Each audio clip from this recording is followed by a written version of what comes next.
I've worked with thousands of people all over the world, and both men and women.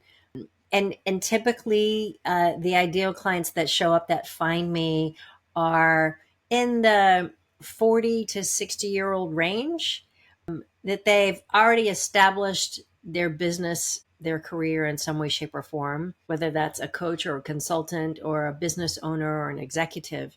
And they're dealing with stress and anxiety. Welcome to Career Coaching Secrets, the podcast where we talk with successful career coaches on how they built their success and the hard lessons they learned along the way.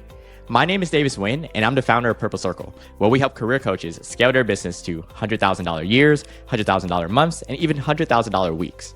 Before Purple Circle, I've grown several 7- and 8-figure career coaching businesses myself, and have been a consultant at 2 career coaching businesses that are doing over $100 million each. Whether you're an established coach or building your practice for the first time, you'll discover the secrets to elevating your coaching business.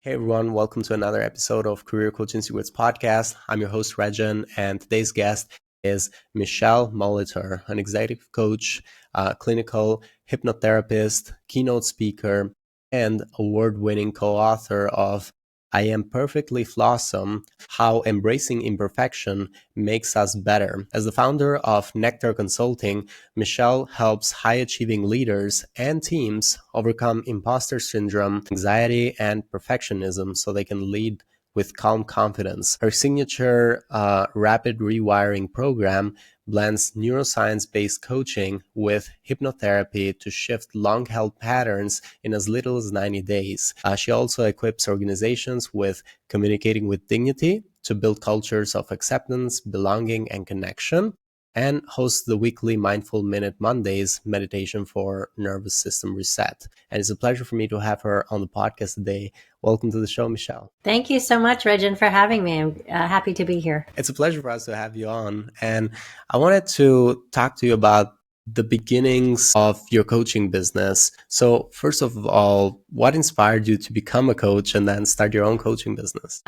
So I've been coaching for almost 25 years now. And in my former career, I was a creative director in web development here in the San Francisco Bay Area at a hot.com startup.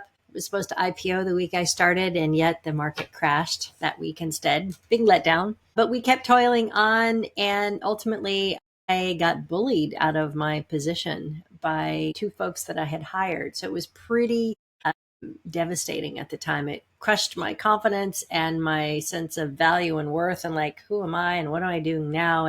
So coaching was a very nascent industry at the time. And my uncle wisely said, there's this new thing called career coaching. I was like, okay, where do I find one of those? So through the magic of the Google machine, I found my first coach. And in the process of being coached, it was I call them downloads. It was a download moment of, oh, this is the work I'm supposed to be doing. So I quickly pivoted, went on to get trained and certified, and started my own business as a coach in 2001. Beautiful. And so you've been doing it ever since, around 25 years now. So there's so many different, like when we think about 25 years, the coaching has probably changed when it comes to like, we didn't always have Zoom, for example. So it was maybe some of it on the phone, maybe some of it in person. So throughout the years and working with your clients, going through the coaching journey with them, what about it do you find most rewarding? The greatest reward of this work, the joy, the raison d'etre for me is really those moments where a client actually really gets themselves, right? That they finally have been able to remove the blinders of fear or self-doubt or stories that were put upon them many, many moons ago, and they get themselves and like, oh, I am this. I'll share this with you because a recent client I just completed with, she sent this to me, and it literally brought tears to my eyes because it was just like, and so her text message to me was, "Hi, Michele. Many times a day from my gut comes the words, you are worthy of having, doing, and being everything you desire in life. It feels wonderful and happy and true. Thank you so much for helping me on my journey." Beautiful. That's why I do this work. Amazing. Oftentimes, they probably, like when you think about your clients, you are the one who they could send this message to. There's no one else they could share the same excitement as you because they know they went through the journey with you. Yes. So it's beautiful. Now, when thinking about the ideal client profile that you typically work with, when it comes to this podcast, there's two types of listeners. There's coaches who are listening to these conversations because we are talking about the coaching industry. But there's also the audiences of the coaches who we've had on the show before because the coaches have shared the podcast episode with their LinkedIn profiles, with their email list. So we borrowed some of their audience too, which means that we might be like the audience that is listed, about 35% of them could be in your ideal client profile.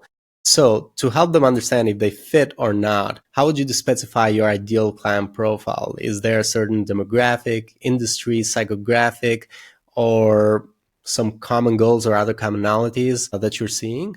Sure. So I've worked with thousands of people all over the world, and both men and women. And typically, the ideal clients that show up that find me are in the 40 to 60-year-old range, that they've already established their business, their career in some way, shape, or form, whether that's a coach or a consultant or a business owner or an executive.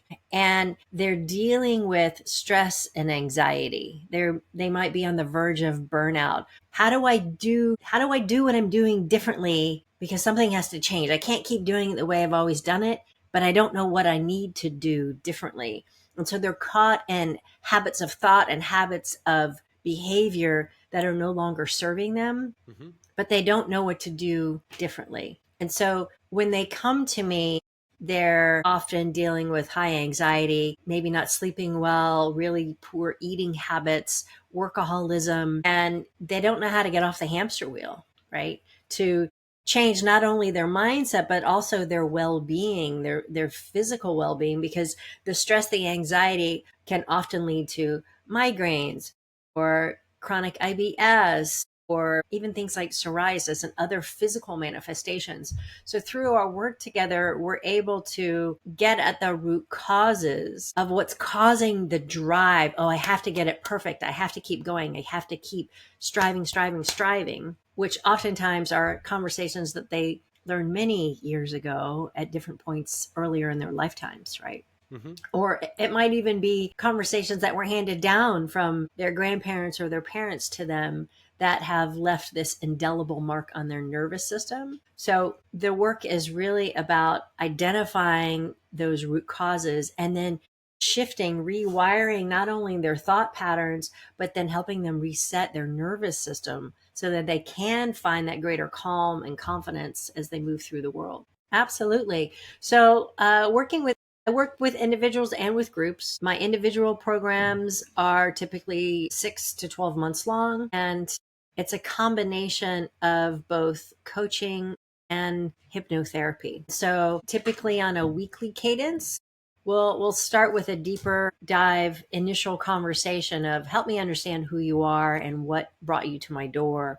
What are the challenges that you're dealing with? But also I want to know about your history, your family, your siblings. And so that paints a picture for me to help me intuitively sense into what's going on for you. And there's, which you've probably heard this over and over again, Rexhen, is that the problem that somebody comes to at the surface level is not really the problem, right? Yeah. Like, I want to be more successful in my business. Yes, but I keep having these flares of IBS that are really getting in my way, right? You know, so the cadence on a monthly basis is typically like one hypnotherapy session per month, followed by 2 or 3 coaching sessions on a weekly basis, because the coaching works at a conscious level and the hypnotherapy works at a subconscious level. And so working at the subconscious level, we identify those root causes and we literally start to rewire the neural pathways, because out of each session comes a customized guided recording. So it's blended with binaural music. It's very relaxing and it's intended for you to listen to as you go to sleep at night, to have you fall asleep. Because as your mind listens to these words over and over again over 20 to 30 days, that repetition is what builds new neural pathways. Just like You can probably remember the words from your favorite songs when you were in high school, right? Mm-hmm. Yeah. So it's the same principle. That's why I call it rapid rewiring, because that methodology of listening to it over and over again is telling you new messaging to override, to erase out the old messaging. I'm not good enough. I'm not worthy. I don't belong. I'm not lovable. With I do belong. I am infinitely lovable. I'm absolutely enough and always have been, always will be. Right. So over 6 to 12 months, we're having a series of these coaching and hypnotherapy sessions that build on each other, right? So that it's a layered effect that really creates deep, long-lasting results. And that's why I want to focus a little bit on when it comes to long lasting. This is so hypnotherapy. Are there also possible chances of relapses, of going back to your old thought patterns and thinking again that you might not be worthy? Yes, and Regen, it depends on the case, obviously. So let me give you an example. One client, Greg, who happily shares this story with folks. He came to me dealing with a lack of confidence. He was in a sales position and he was riddled with self doubt, lack of confidence. He's like, I really want to boost that confidence. And ultimately, he wanted to leave his company and go start his own business with his wife. And um, in his case, it was a really beautiful transformation, because it was just like it was the shot in the arm that he needed that had him go, right, I've got this. I mean, he's a national cyclist. He does amazing things. And he was reminded of that, right, at a much deeper level. And since then, and this was many years ago, he started inching his way out the corporate door. He started their own company, first on the side, and then he left completely, and now they have a thriving business that their whole family is involved in. So it's a beautiful thing. And he said to me, he said, do you think I need to go back and listen to my recording? I said, well, give it a shot. Turn it into a science experiment. Listen to it and see what your body tells you. And he came back to me a couple of weeks later. He said, yeah, I listened to it for about a week and then I was good. It's like, great. So some people continue to listen to their recordings for months and years. Others are like, okay, it's embedded. I've got it. And then they keep going. Oftentimes when folks tell me, I, I'm having that relapse, or that those internal voices of self-doubt are creeping in, I'm like, start listening to your recording again and let it do its magic.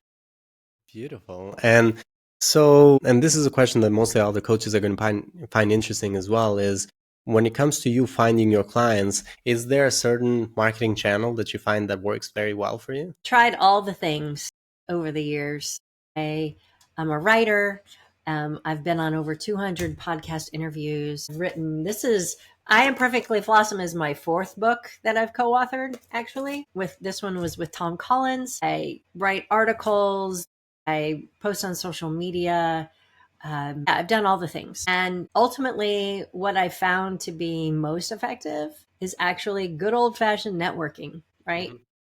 Meeting people, because what I do is very personal, right? And so people need to get to know me to build that sense of, oh, I can trust her, right? She is a very good deep listener, and intuitively she sees into me and helps me see into myself in a way that I hadn't done before.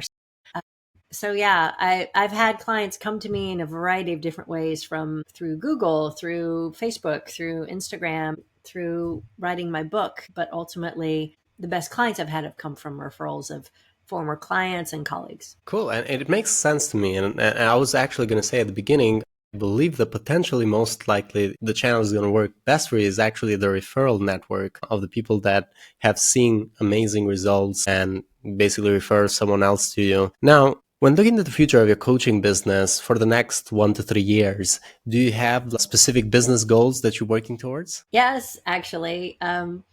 I about this time last year, I got another download, and it was time. It's time to go back to grad school and get your master's after putting it off for many decades. So I'm actually back in grad school getting my marriage and family therapy degree. So the next level, the next expansion of my work over the next 3 years is actually wholeheartedly putting on my therapist hat and becoming a licensed marriage and family therapist. So I'll be able to work therapeutically at a much deeper level with a broader spectrum of clients here in the state of California. And we'll also be able to continue working as a coach and hypnotherapist worldwide. Cool, amazing. And so that is interesting. I feel like it kind of like connects with my other question, which is because going to that probably is going to be an investment there too. One thing about investments that you've done already, what have been some investments that you feel really good about, you either learned a lot or get a good return from, and in the coaching business, and what have been investments that you would have preferred to have avoided if there's any of them? Sure. Well, I'm a learning junkie. I'm a lifelong learner of how do we work as human beings? What makes us tick? And why do some people have confidence and other people don't have confidence? And why do we do the things that we do? So the investments that have been wonderful for me are the ones that I have invested in my own learning, right? Going on to become a clinical hypnotherapist, right? Being trained in two different modalities in hypnotherapy, rapid transformational therapy under the training of Marissa Peer, and the modality called heart healing under the teacher of Natasha Bray. And bringing those modalities, combining it with my coaching has been life changing because it allows me to go into deeper, richer places with people than I could have with just coaching, because coaching only works at the conscious level primarily. And so the combination of the prefrontal cortex, the conscious part in the back of the brain, your limbic brain, and the unconscious part is very, very powerful. Some of the things that haven't worked for me, what comes to mind was spending a whole lot of money trying to do Facebook campaigns and not having the right team in place. And it was like, well, that was throwing money into the wind. That was great. Let's rethink that next time, right? So making sure that you have the right people on your team is critical, right? And that they truly are experts in what they say that they are, and getting proof of that, because I probably have trusted a little too much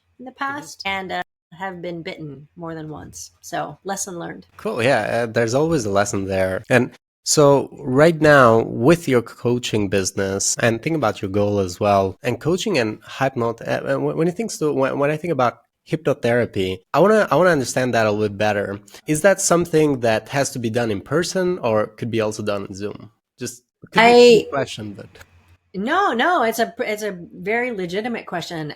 I actually have always done my hypnotherapy over Zoom. I'm completely remote. I work from my home or wherever I happen to be, and it works beautifully because in a state of hypnosis, your eyes are closed. You're just simply listening to the sound of my voice. It's very relaxing. It's intended to take you into an alpha brainwave state where you're half awake, half asleep.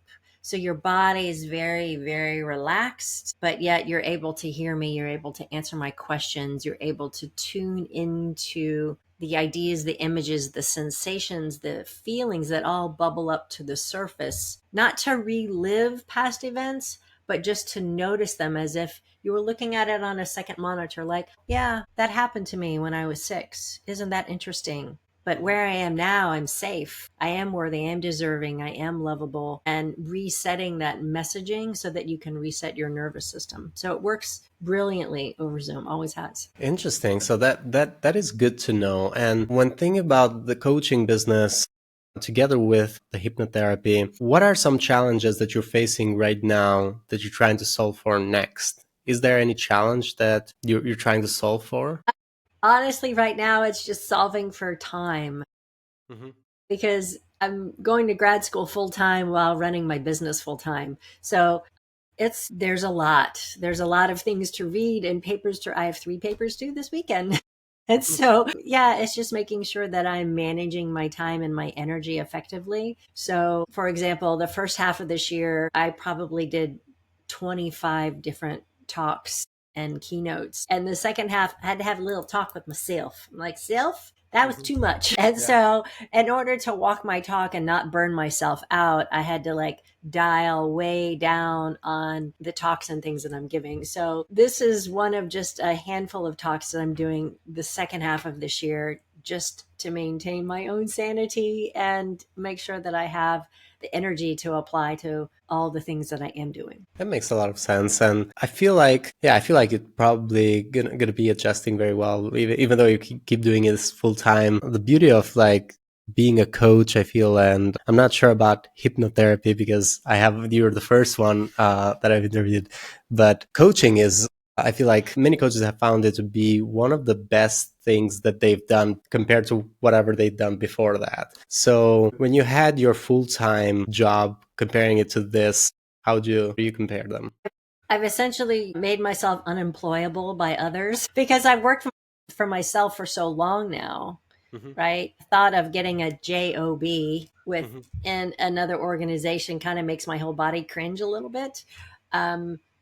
But, having your own business, being an entrepreneur, it's not for everyone, right? Some people desire that security or that perceived security of getting a weekly paycheck or a monthly paycheck and all the benefits that go with that. I give myself a paycheck, right? And I give myself benefits and whatnot, but it's a different mindset, right? So it's about really being grounded and you have to really love what you do. Right? Because there's always ups and downs. There's always ups and downs, no matter how hard you try not to have them, right? Especially with crazy things that are happening in the world. There's always going to be some curveball that shows up out of left field, but sometimes those curveballs are really good too. Absolutely. My final question is, this is going to be for coaches who are listening that are trying to scale their impact, touch more people's lives, make a bigger change. For those coaches, is there any advice you give to these coaches that are trying to scale their impact? Get really clear on your message. Get really clear on who you want to impact and the deeper why behind it. Because it's your why, it's your passion and purpose that is what people will be drawn to. From my experience, I've learned this: your greatest source of pain is your greatest source of passion and purpose. So when you can take your pain and turn it around as a gift and then give it to the world, that's what makes you unique and what will attract your perfect clients to you so that you can impact the audience that you're here to impact. Thank you. Thank you so much, Michelle. Thank you so much for taking the time to come into our podcast today. It was lovely having you on the show. And for anyone who wants to connect with you or find you, they can look up on LinkedIn, Michele Molitor. They'll be able to find your profile. They can also, I believe, go into the website, michelemolitor.com. Yes, and it's Michelle with one L. So look me up and you can read more about the work that I do and the talks that I give and the book that I wrote and all the programs that I have on my website. Cool. And we'll put that in the description of this podcast as well so people can find it easily. Thank you so much, Michelle. Thank you for coming. Well, thank you so much. My pleasure. That's it for this episode of Career Coaching Secrets. If you enjoyed this conversation, you can subscribe on YouTube, Spotify, Apple Podcasts, or wherever you're listening to this episode to catch future episodes. This podcast was brought to you by Purple Circle, where we help career coaches scale their business to $100,000 years, $100,000 months, or even $100,000 weeks, all without burning out and making sure that you're making the impact and having the life that you want. To learn more about our community and how we can help you, visit joinpurplecircle.com.